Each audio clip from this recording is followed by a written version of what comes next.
Dzina la Atate ndi la Mwana ndi la Mzimu Woyera. Amen. Kodi mudalandira Mzimu Woyera? Mawu oyamba Paulo akutipatsa funso limeneli. Kodi tidalandira Mzimu Woyera?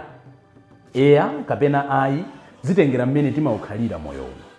Mawu oyamba lero pa 30 May chaka cha 2022 lomwe ndi lolemba la mulungu wa 7 wa Pasaka. Akuchokera m'buku la ntchito za atumwi mutu wa 19 ndime 1 kulekeza 8. Amene akutiwerengera mawu oyamba ndi a John Chome, a Catholic Main Organization CMO kuchokera ku St. Patrick's Parish mu Archdiocese ya Lilongwe. Ndipo mthenga wabwino ndi monga adalembera Yohane Woyera mutu wa 16 ndime 29 kulekeza 33. Ndipo amene akutiwerengera mthenga wabwino komanso kutigawira mawu ndi Father Francis Damaseke, National Coordinator for Social Research and Communications, ECM. Tiyeni abale ndi alongo tisinkhesinkhe limodzi. Mawu a m'buku la ntchito za apostoli mutu wa 19 kuyambira ndime ya 1 mpaka 8.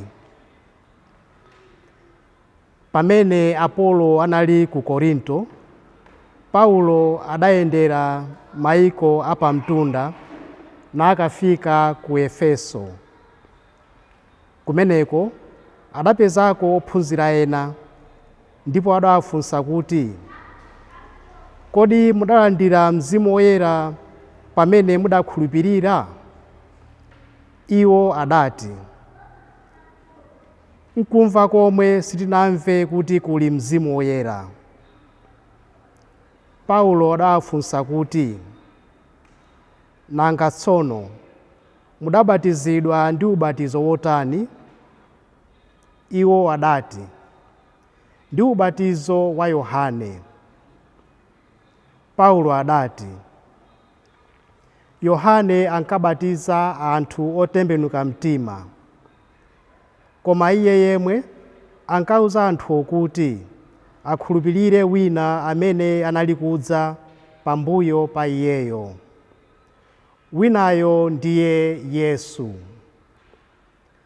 Okhulupirira aja atamva zimenezi adabatizidwa m'dzina la Ambuye Yesu.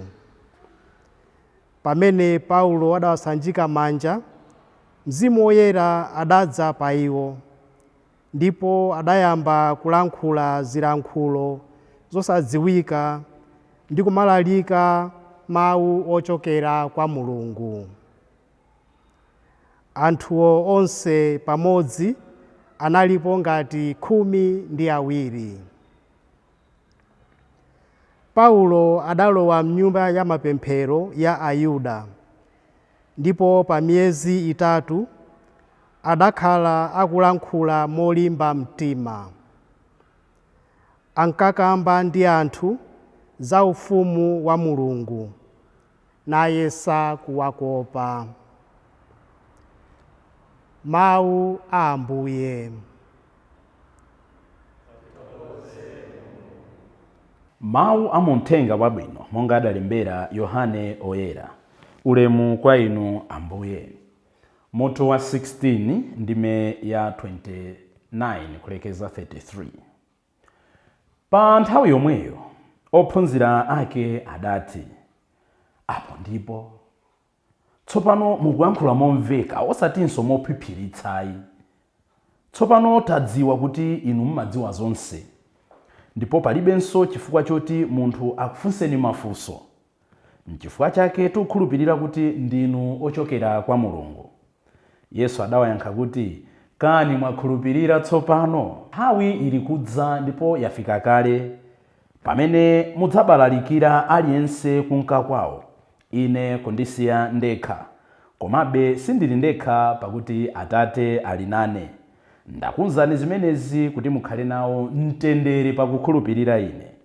Dziko lapansi mudzaona masautso, koma limbikani, ine ndagonjetsa mphamvu za dziko lapansi. Mthenga wa Ambuye. Ulemu kwa inu Ambuye Yesu Kristo. Koma limbikani, pakuti ine ndagonjetsa dziko lapansi. Courage, I've overcome the world. What a word of Jesus.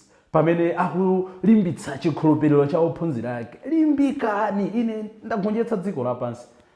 Believe you me, ineyo mmene ndimalowa nsembe ndinatenga mawu angapo amene amanditsogolera manena kuti moto. Mawu yamba ndinatenga Francis wa ku Assisi, Ambuye ndikhale odzetsa mtendere wanu. Mawu achiwiri ndinatenga Salimo 118, thokozani chauta pakuti chikondi chake nchamuyaya.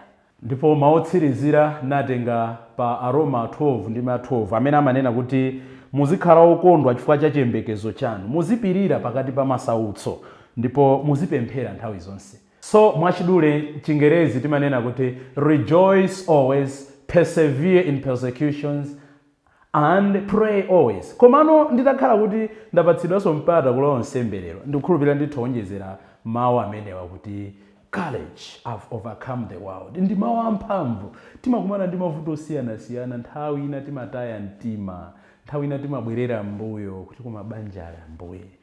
Muzona ine kuvutika kose kuja ndizikhala moyo. Iyi Ambuye sakunena kuti courage, I've overcome the world. Osangoti dziko chabe, chifukwa tikumbukire kuti muthenga wabwino wa Yohane Ambuye akamanena kuti dziko akuyimirira ndi kuti mphamvu ya kumidima akuyimirira Satana ndi angelo ake. So zonse zija wazigonjetsa. Mawu amene watu atilimbitse mtima, mawu amene atithandize kuyamba mwatsopano. Koma monga tikuchitira kuti tikuyenda mawu oyamba ndicho linge kuti maphunziro amene akupanga buy and build apange sense m'moyo mwathu. Mawu oyamba tamva kuti pamene Paulo anali ku Korinto adayendera mizinda yambiri yosiyana-siyana, ndipo umodzi mwa mizinda imene akuyendako ndi ku Efeso. Ndiye kumeneko akukapeza anthu amene adalalikidwa mthenga wabwino ndi Apolo. Ndiye Paulo akuwafunsa kuti mudalandira Mzimu Woyera. Mukumbukire loweruka lija timanena pamenepo pamene Paulo adakumana ndi Apolo nkomoza kuti kuli zambiri zokhudza Mulungu Mwana, Mulungu Atate kupatula zimene amaphunzitsa Yohane Mbatizi. Ndi anthu akuyankha monga tamvera m'mawu oyamba, ife nkuva komwe zoti kuli Mzimu Woyera. Ayi, anali asanalandire Mzimu Woyera. Kodi mudalandira Mzimu Woyera? Taike apo anthu amene Paulo akumana nawo. Lero Paulo akufunsa funso limenelo, inu ndi ine kodi tidalandira Mzimu Woyera? Sitikudziwa what prompted, chimene chinampangitsa Paulo kuti afunse funso limeneli lonena kuti kodi mudalandira Mzimu Woyera. Komatu chosangalatsa kapena chomvetsa chisoni akuti anthuwo anali ophunzira, they were disciples. Ndiye timadziwa bwino lomwe kuti Mzimu Woyera akabwera mwa ife amabwera ndi mphatso zake zisanu ndi ziwiri, kumene ndi amapereka nzeru, amapereka kumvetsa, amapereka malangizo, amapereka mphamvu, amapereka kudziwa zinthu, amapereka chikondi, komanso amapereka kuopa Mulungu. Mwina pamene tikufunsidwa funso limeneli, kodi tidalandira Mzimu Woyera? Mwa ife timatha kusiyanitsa zinthu. Zerutu ndi kusiyanitsa zinthu, kudziwa nthawi yoyenera kuchita zinthu. Chalichi nthawi ya misa kupanga za misa, ena nthawi ya misa amakhala kupemphera kolona, ena nthawi ya misa akuseweretsa foni. Kodi mudalandira Mzimu Woyera? Amatidziwitsa za kumvetsetsa. Sakunena kuti Mzimu Woyera amabwera kuti tisamakangane, koma tikakangana, mukumbukira zimene zinachitikira Paulo ndi Petro, anakangana koma anagwirizana. Chifukwa chachani? Analandira Mzimu Woyera. Petro anankana Ambuye Yesu, koma china chake chinamutsutsa. Chifukwa analandira Mzimu Woyera ndi anapita panja kumakalira. Munthu amene analandira Mzimu Woyera amadziwa kuti pano ndalakwitsa ndibwerere, pano ndalakwitsa ndipepese, pano ndalakwitsa ndipemphe chikhululukiro. Kodi mudalandira Mzimu Woyera? Mumagwiritsa ntchito malangizo amene mmalandira, muli ndi nzeru yakuopa Mulungu. Mmoyo mwathu ifeyo tikati tidalandira Mzimu Woyera timaonetsa motani? Lero Paulo akufunsa, mudalandira Mzimu Woyera? Ndidalandira Mzimu Woyera. Monga ndanena loweruka, kulandira Mzimu Woyera sikukhalitsa ntchalichi ayi, sikukwera mapiri kwambiri ayi, sikusintha mawu nkamalalika ayi, sikuchita malilime kwambiri ayi. Kulandira Mzimu Woyera ndi chikondi. Chifukwa Mzimu Woyera ndiye Mulungu, Mulungu ndiye chikondicho. Ndiye ngati sitimaonetsana chikondi, we can convincingly say tilibe Mzimu Woyera. Ngati pakati pathu pali mikangano, tilibe Mzimu Woyera. Mzimu Woyera amabweretsa kuyanjana, ndi opposite ya kugawikana monga chidachitira pomanga nsanja ya Babulo. Inu ine ndalandira Mzimu Woyera. Tayamba maoyambawa ndimaonena kuti Paulo adakumana ndi ophunzira ena. Sakulula kuti wanali ophunzira andani. Koma poiro wankhani mkatikati zikuoneka kuti sanali Khristu titha kutero. Amangomutsatira chabe Apolo amene amalalika za ubatizo wa Yohane Mbatizi. Kutsatira anthu amene akutionetsa choona siku lakwa. Koma we should transcend, we should go beyond anthu amene amatilalikira, anthu amene amatitsogolera. Kukamba zoona ambiri masiku ano ndife ophunzira koma we are not Christ-like. Mwina mchingerezi zingaveke bwino koposa. Ambiri we are Christians but we are not Christ-like. Tinangosanduka omutsatira Ambuye Yesu koma sitikufuna tikhale ngati Ambuye Yesu. Ambuye Yesu lero akunena kuti ifeyo tikutsatira chani. Ndetaona na ambiri masiku ano amatsatira koma satsatira Ambuye Yesu. Ndekukhala ophunzira abambofumu. Osamachita za Mulungu kumangopanga za abambofumu. Kukhala ophunzira akwaya wani. Osamachita za parichi kumangochita za kwaya wani. Inde mukuoneka ngati mukupanga za Mulungu koma si za Mulungu konse. Ena ndithu ndophunzira koma legio. Iwo zoti legio ikuyenera kuti iwayanjanitse ndi amayi Maria kuti tikumane ndi mwana wawo. Ayi, chimene adagwiritsitsa ndi za legio zofusto. Ena ndophunzira komabe pa Sunday. Amangoonekera ku church nthawi imene awasankha kuti akakhale master of ceremony kapena oyendetsa chipembedzo full stop. Ena ndophunzira koma oyendetsa chipembedzo pa mphakati. Ndende aja mmawaona pamene mphakati wawo kuyendetsa chipembedzo amapita mmaoli wonse ku misa. Mphakati wawo kangomaliza kuyendetsa chipembedzo amachita kuomba m'manja. Tipumule, tidzukeko tsopano nthawi yabwino, tinanyanayo mphepo, tinanyawo kutentha wiki imeneyi. Tinaludzuka mamawa ife mphakati wathu amaliza chipembedzo. Adangosanduka ophunzira kapena otsatira chipembedzo osati otsatira Ambuye Yesu. Titha kupereka zitsanzo zambiri. Ambuye Yesu akufuna kuti pamene ndife ophunzira moyo wathu uonetse kuti ifeyo ndifere amene tikuntsatira Ambuye Yesu pokhala ngati ndi mtima wa Ambuye Yesuyo. Ena ndophunzira aprofeti osati ophunzira Ambuye Yesu ayi. Aprofeti okwata akatanamiza zotani kuti apanga profesai amakhulupirira amen man of God, amen chani. Ophunzira aprofeti osati ophunzira Mulungu ayi. Deire chimene amafuna nchonena kuti go deeper, tuzeni zozizwitsa. Ophunzira aprofeti, ophunzira avisungusho. Ena ndophunzira abanja. Moyo mwawo chimene abalangogwiritsitsa nchoti ali kubanja, zopita kumphakati zero, zopita ku chechi limodzi ndi anzawo zero ayi. Ena ndophunzira a building chabe.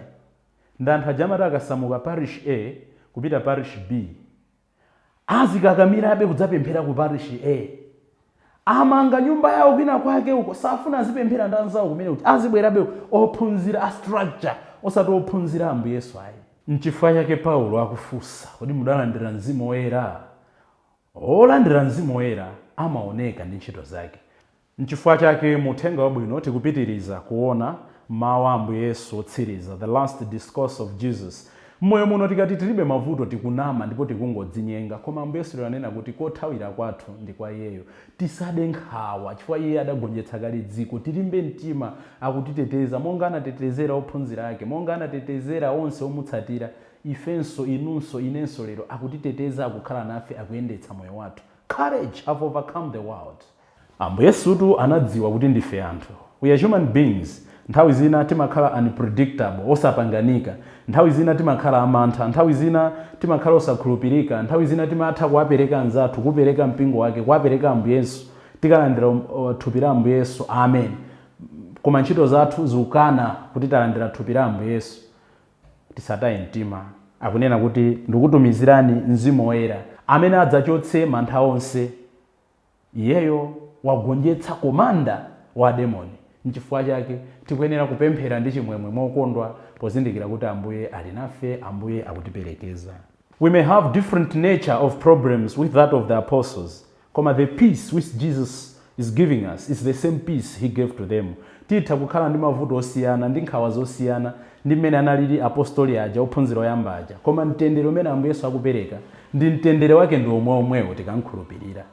N'chifukwa chake tipemphere naye Augustine Woyera amene ananena kuti Lord, do not allow the dark corners to speak to me. Tisalole midima imene timadutsamo iziyankhula mmoyo mwathu chifukwa itidzadza ndi mantha tilephera kuchita chitsogolo. Ambuye tithandizeni kuti moyo wathu wa tsiku la lero usonyeze kuti nalandira Mzimu Woyera komanso kuti inu mukutilimbitsa kuti tisaope chifukwa inu mwagonjetsa imfa. M'dzina la Atate ndi la Mwana ndi la Mzimu Woyera. Amen. Lodada kuna dulo, tibwana tisimuka, chero adani na